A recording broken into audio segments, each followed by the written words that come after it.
Imagine walking into a town where every smiling face hides a secret. Millerville, Pennsylvania, autumn of 1891, a quiet industrial town with coal dust in the air and railroad whistles echoing through the hills. On that fateful morning, authorities stumbled upon something so horrifying it was immediately buried, erased from memory. Almost. 17 human beings chained in the basement of the abandoned opera house, their bodies scarred, emaciated, as if years of captivity had been etched into their very bones. But the true horror was not just their suffering. These people were declared dead. Months, even years earlier, death certificates filed across 3 counties. Officially, they should not have existed. Yet here they were. The man behind it, Cornelius Vaneir, ran a traveling circus, a colorful, thriving spectacle that masked a nightmare of human exploitation. Children laughed at the freaks, audiences cheered the impossibly tall, the contorted, the beautiful, the grotesque, unaware that the performers were prisoners in every sense of the word. Vaneir, with his smooth words and commanding presence, had created not a show, but a system, a machinery of psychological manipulation, chemical control, and unimaginable cruelty.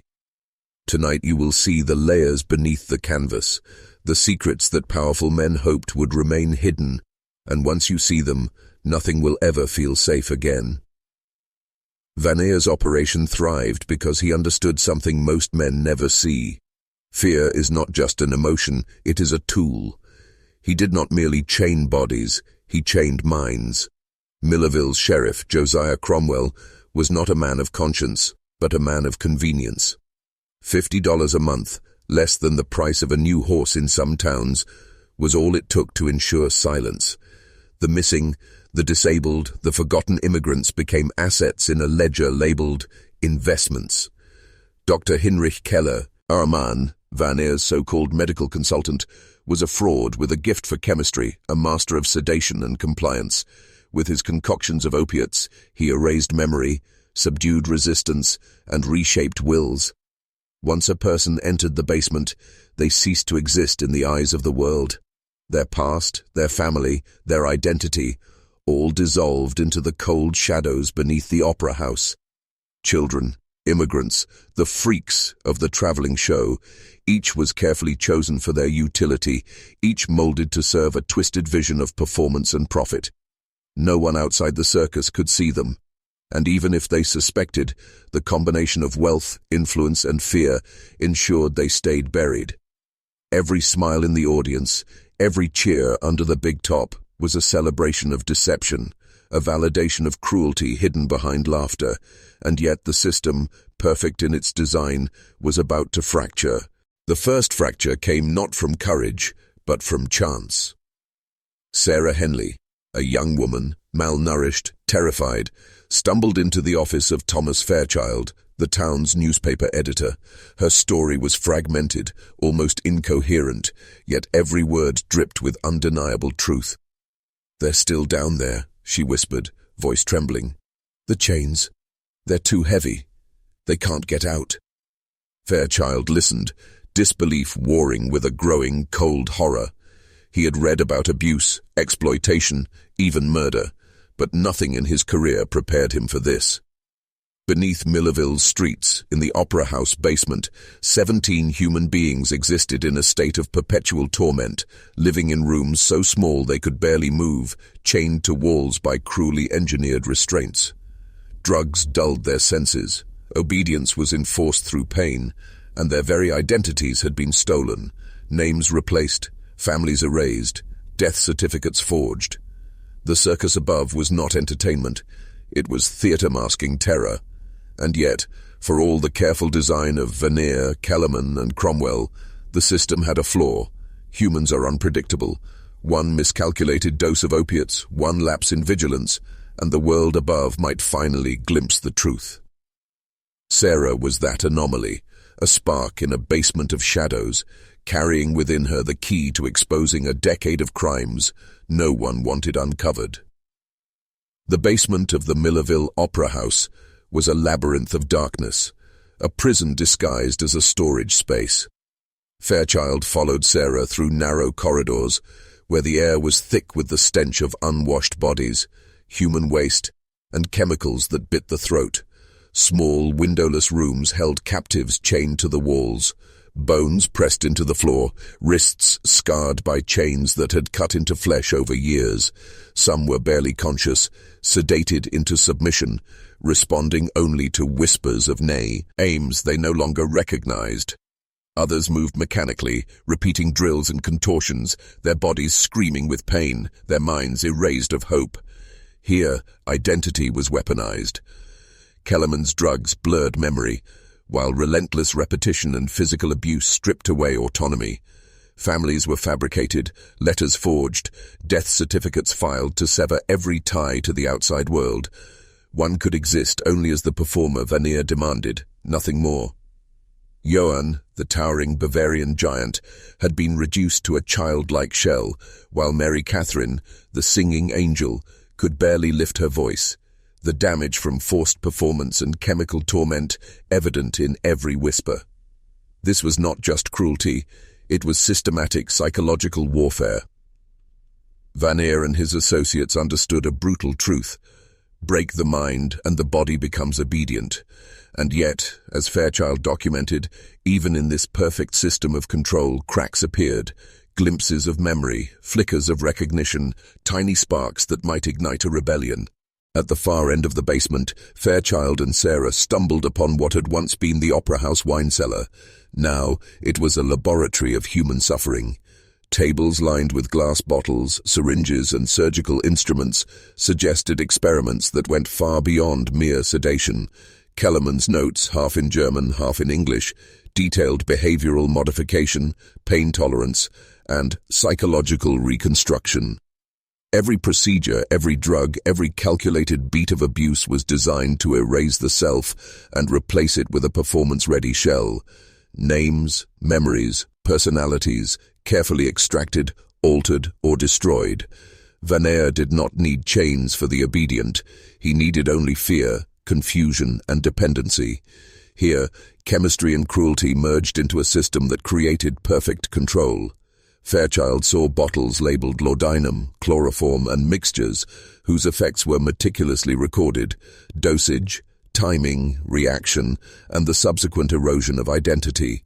Each captive was catalogued like livestock, their suffering measured and optimized for performance. The operation was no longer a circus. It was a machine for manufacturing human submission. And the most horrifying truth was this: the world above had no idea it existed. The townspeople laughed at the freaks, unaware that they had been witnesses to orchestrated torment. Every cheer, every applause was a celebration of a hidden, meticulously maintained tyranny. And yet, the same flaw that allowed Sarah to escape, the human spark of error, now threatened to unravel it all. The deeper Fairchild dug, the clearer it became. Millerville itself was complicit. Sheriff Josiah Cromwell, guardian of law, was its protector, of Vaneir, Kellerman, and their empire. A monthly bribe had turned oversight into participation, disappearance into bureaucracy. Fairchild confronted him, stepping into a cramped, dim basement office too. Hat smelled of tobacco and sweat. Cromwell, cleaning his revolver, looked up with cold amusement. "I hear you've been asking questions," he said. Every word was a threat, every gesture a reminder of the power he wielded. Fairchild pressed on, demanding answers about the death certificates, about the missing, about the ledger Sarah had described. Cromwell's response was swift, brutal, a strike across the face, a gun pressed to the skull, calm words dripping menace. "You're going to forget everything that crazy girl told you. Forget it, or accidents happen." And yet, in his arrogance, Cromwell revealed the truth. He was entangled, inseparable from the web of deceit. The town, the sheriff, the wealthy elite who laughed under the glow of gas lamps, everyone had played a part.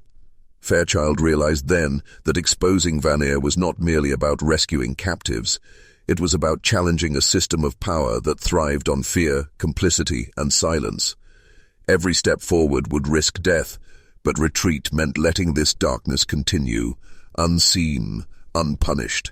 And Fairchild, for all his fear, chose the path into that darkness. Night fell over Millerville, and Fairchild moved through the shadows with Sarah at his side.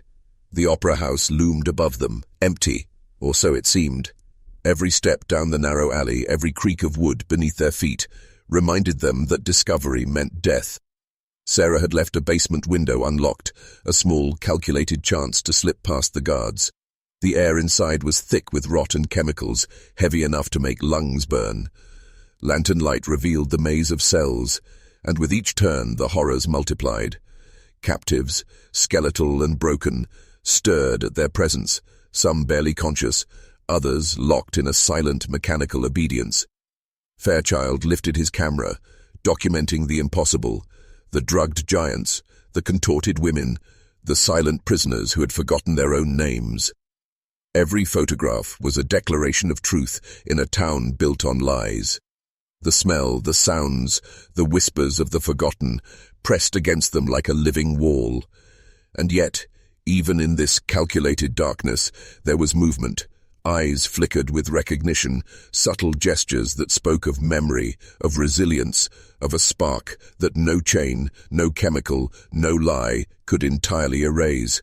Here, in the belly of the opera house, the machinery of control met its first challenge. Witness and recorder, two fragile sparks threatening to ignite revelation. As Fairchild and Sarah pressed deeper, the magnitude of Vaneir's cruelty became undeniable. 17 souls, each meticulously erased and remade, their identities replaced with fabricated names and false histories. Johann, the towering Bavarian, had been a dock worker. Mary Catherine, the singing angel once celebrated in Scranton, had been a living star silenced and reduced to whispers. Every captive was a study in broken will, memories chemically suppressed, sense of self stripped, hope extinguished by years of repetition and abuse. Letters from imaginary families, death certificates filed across counties, and endless commands drilled into their bodies created a prison far beyond iron bars. The basement was not just a holding place, it was a crucible designed to destroy and reconstruct human identity. The captives moved with mechanical precision, performing under invisible strings, each action rehearsed and enforced through pain or sedation. And yet, even here, subtle signs of rebellion emerged. An eye that flickered at a familiar face, a whispered name, a momentary hesitation before a compelled movement. Fairchild realized this was the real horror. It wasn't merely physical captivity, it was the annihilation of the human mind. And in these whispers, these sparks of memory, lay the only chance for salvation, the fragile threads connecting them back to a world that had already written them off as dead. Beyond the maze of cells, Fairchild and Sarah found the laboratory, the nerve center of Vaneir's nightmare. Kellerman's tools, syringes, glass vials, surgical implements were arranged with surgical precision, each labeled with effects and outcomes. The notes, half in German, half in English, documented behavioral experiments that were almost ritualistic in their cruelty. Pain was measured, memory suppressed, obedience cultivated. Captives were not merely forced to perform, they were engineered to believe performance was the only reality, the only truth. Their minds were stripped bare, identities dissolved, replaced with new names, new histories, false memories reinforced through repetition and chemical control. Even emotion became a tool. Fear, despair, and fleeting hope were administered like doses, ensuring compliance without visible chains.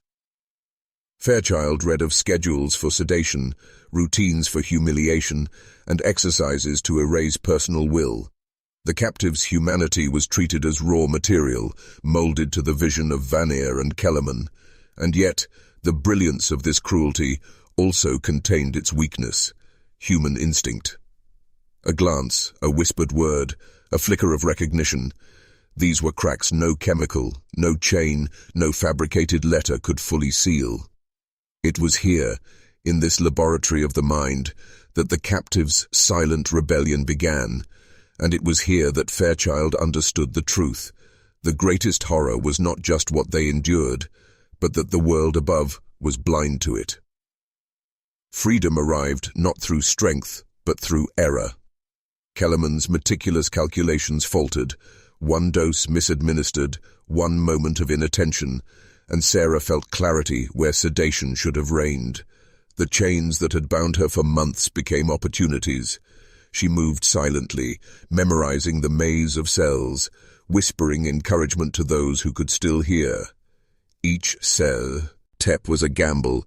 The slightest sound could summon guards, or worse, Vaneir himself. Fairchild, camera-ready, followed with the precision of a man stepping into a grave, documenting the impossible. The captors had underestimated one thing: human will. Every miscalculation, every small lapse in vigilance, became a potential fissure in their carefully maintained empire. The labyrinth of the basement, once a prison, now offered escape routes, but also traps. Pulley systems, locks, and hidden mechanisms meant that a single misstep could turn the mission into a massacre. Sweat burned, hearts pounded, and the air hung thick with fear.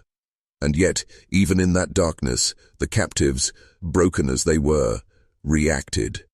Flickers of recognition, hesitations, and silent nods guided Sarah and Fairchild deeper into the web, closer to proof, closer to revealing the full scope of Vaneir's monstrous enterprise.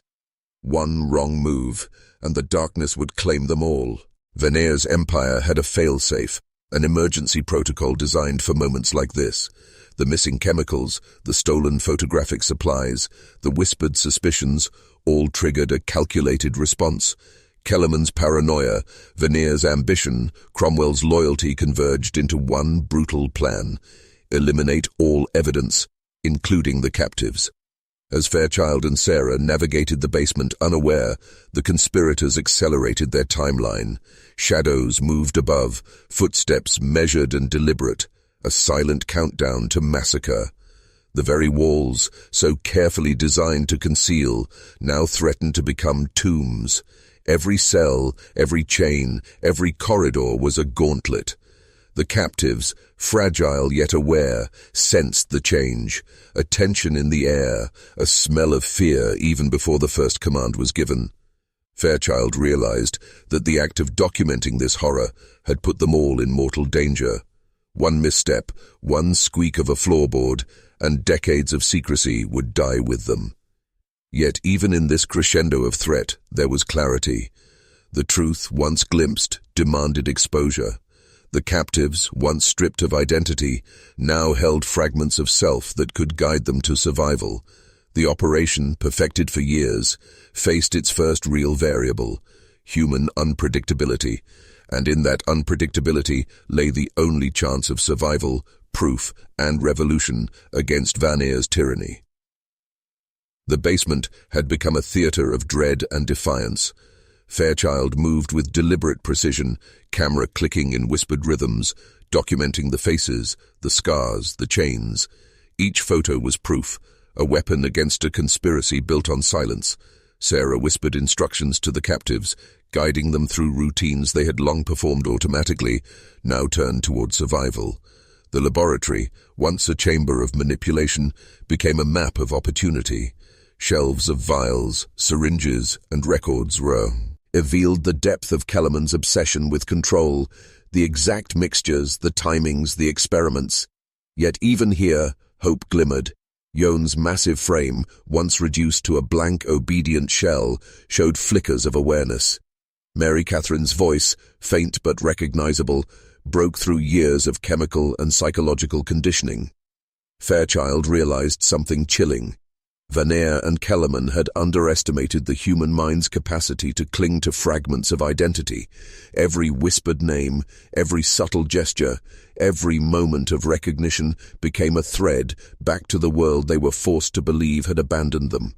And it was that fragile thread that would carry both evidence and possibility, proof enough to topple an empire of terror and hope enough to remind the captives that they were still alive, still themselves, and still capable of resisting.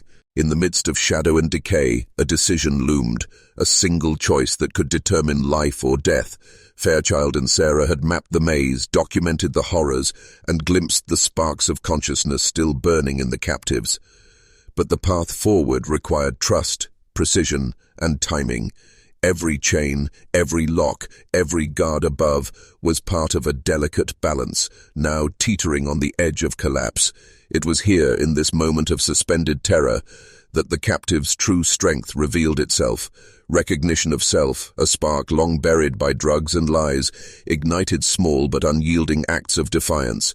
One whisper, one careful movement, one fleeting acknowledgement of identity became a symbolic revolt.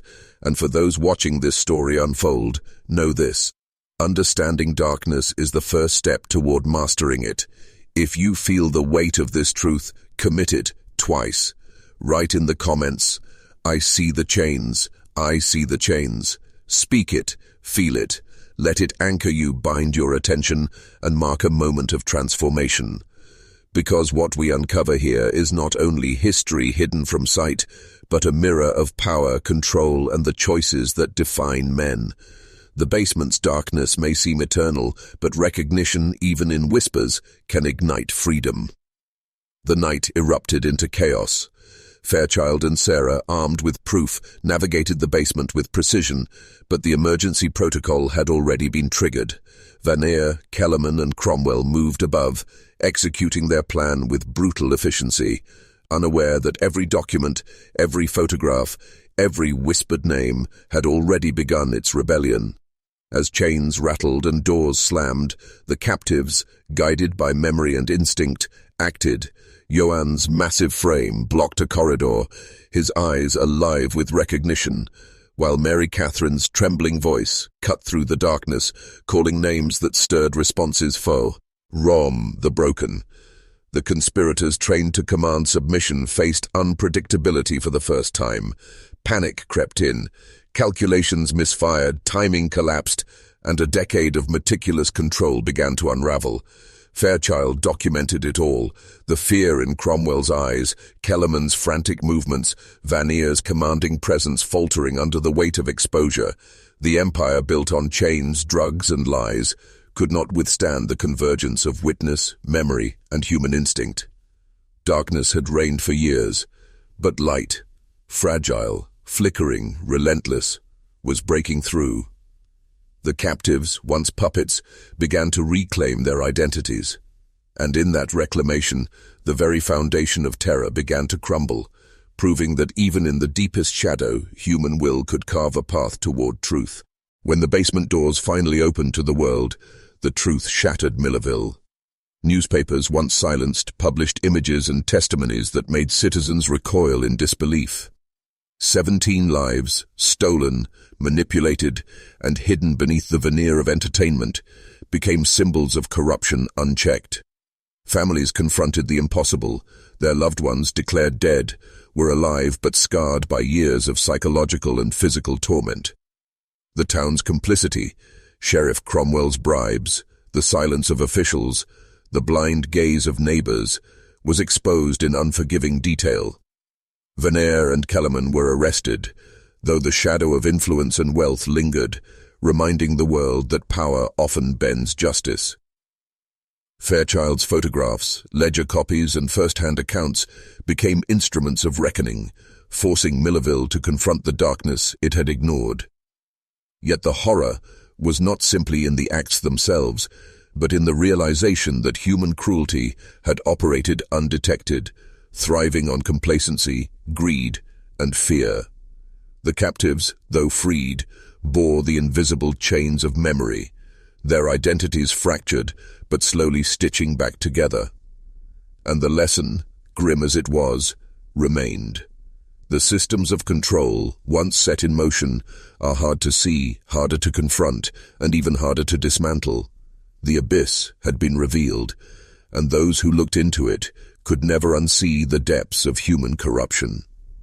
Even after the captives were freed and the conspirators punished, the shadow of Millerville's basement lingered. The horrors etched into memory could not be erased, and neither could the understanding of human corruption it revealed. Power, when unchecked, operates quietly, invisibly, manipulating law, morality, and perception to its own ends. Vaneir's empire was dismantled, yet the mechanisms of control, fear, complicity, chemical dominance, and psychological manipulation exist wherever ambition surpasses conscience.